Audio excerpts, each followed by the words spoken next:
Dan lanskap industri yang seringkali dipengaruhi oleh volatilitas pasar komoditas global.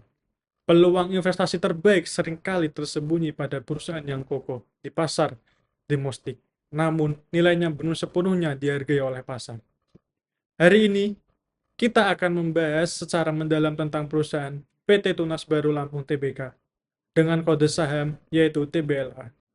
Dari analisis kami dan didukung oleh data yang kuat, TBLA adalah pemimpin pasar yang terintegrasi secara vertikal dengan fundamental yang kokoh. Namun saat ini diperdagangkan dengan diskon signifikan terhadap nilai intrinsiknya.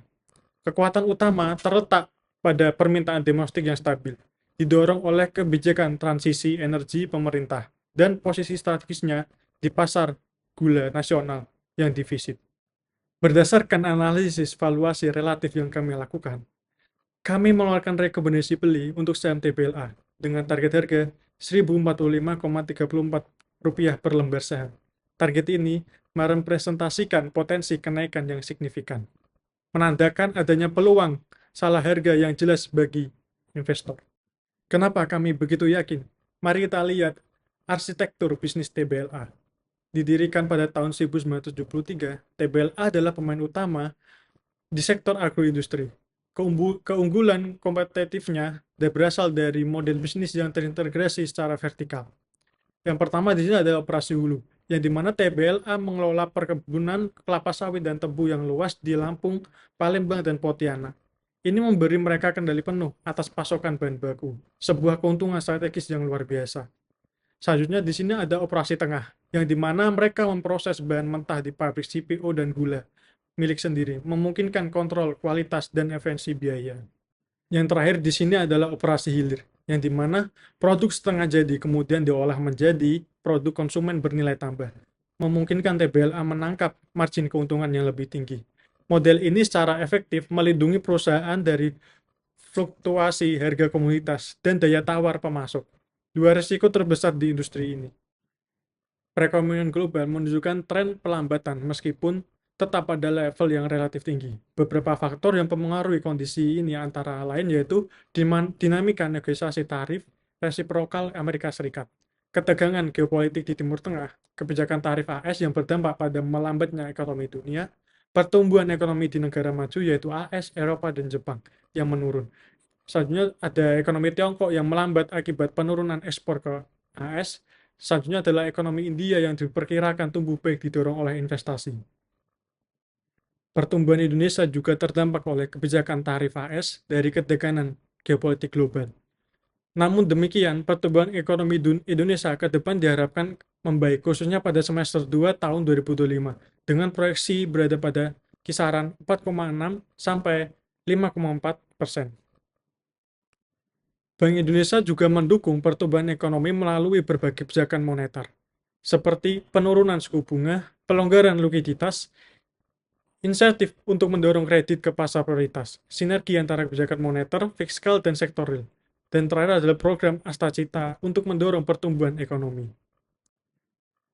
Program B40 yaitu kebijakan pemerintah yang akan diterapkan pada tahun 2025.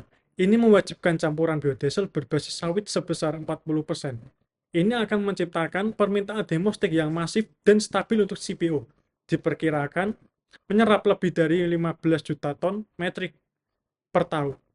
Kebijakan ini mengubah penjualan CPO dari tadinya beresiko menjadi aliran pendapatan yang terprediksi dan dijamin oleh kebijakan.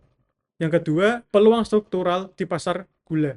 Indonesia menghadapi defisit gula yang signifikan, di mana konsumsi jauh melampaui produksi nasional. Sebagai produsen domestik yang efisien, TBLA beroperasi di pasar yang kekurangan pasokan, yang berarti persaingan harga lebih rendah dan permintaan yang terjamin untuk produk mereka.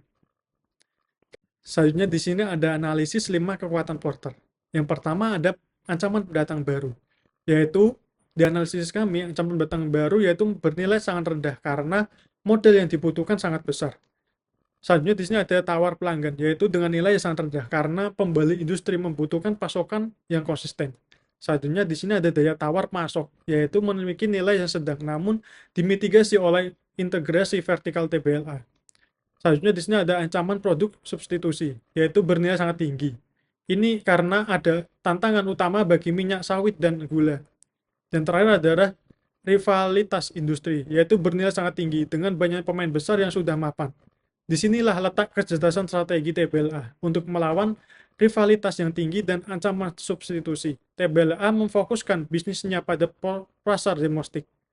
Dengan program B40 secara efektif menetralkan ancaman produk substitusi untuk segmen pasar yang besar, karena produsen biodiesel wajib menggunakan minyak sawit. Sekarang, mari kita lihat angka-angkanya. Data keuangan TBLA menunjukkan sinyal yang jelas bahwa perusahaan ini dinilai terlalu rendah oleh pasar. Menggunakan metrik rasio PE, TBLA memiliki rasio PE sebesar 6,99 dibandingkan dengan sektornya yaitu 9,96, yang dimana hal ini menunjukkan bahwa TBLA dinilai lebih rendah oleh pasar berdasarkan labanya. Lanjut ke rasio PBV, yang dimana TBLA memiliki rasio 0,61 dibandingkan dengan sektornya yaitu 1,7. Hal ini mengimplikasikan bahwa nilai aset dari TBLA itu dinilai hampir 3 kali lebih rendah dari sektornya. Lanjut lagi ke metrik selanjutnya, EV to hektar, yang dimana TBLA ini memiliki EV to hektar, rasio EV to hektar yang tertinggi di kelasnya.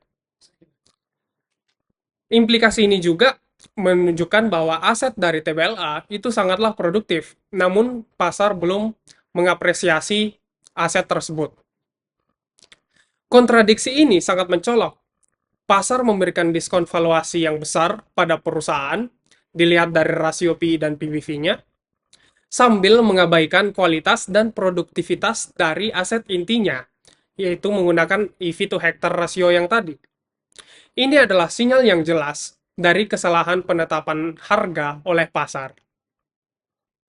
Pada kasus investasi yang baik juga harus mempertimbangkan resiko investasi dan tata kelola perusahaan. TBLA sendiri menunjukkan kekuatan di kedua area ini. Berdasarkan analisis kami, perusahaan TBLA meraih skor tata kelola perusahaan yang baik atau GCG yang tinggi yaitu 9,2 berdasarkan kriteria OECD. Manajemen juga telah menerapkan kerangka kerja yang kuat untuk mengatasi risiko utama seperti risiko mata uang asing dengan cara dikelola secara aktif melalui fasilitas lindung nilai atau hedging. Kemudian selanjutnya yaitu risiko harga komoditas dengan cara diredam oleh permintaan struktural dari program B40 dan pasar gula domestik yang defisit. Selanjutnya yaitu risiko tingkat utang. TBLA memiliki rekam jejak yang terbukti dalam mematuhi semua perjanjian utang dan bahkan melunasi obligasi lebih awal.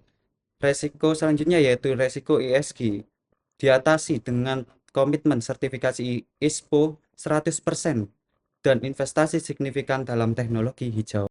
Setelah kami melihat gambaran yang konsisten tentang sebuah perusahaan yang nilainya jauh di bawah fundamentalnya dengan model bisnis yang tangguh dan jalur pertumbuhan yang jelas, hasil analisis kami bertumbuh pada 4 pilar, yaitu yang pertama model bisnis yang tangguh melalui integrasi vertikal, yang kedua permintaan domestik yang kokoh dari kebijakan B40 dan pasar gula, yang ketiga yaitu kesalahan penetapan harga yang jelas oleh pasar terbukti dari metrik valuasi, yang keempat yaitu manajemen yang bijaksana dengan tata kelola yang baik dan manajemen resiko yang proaktif.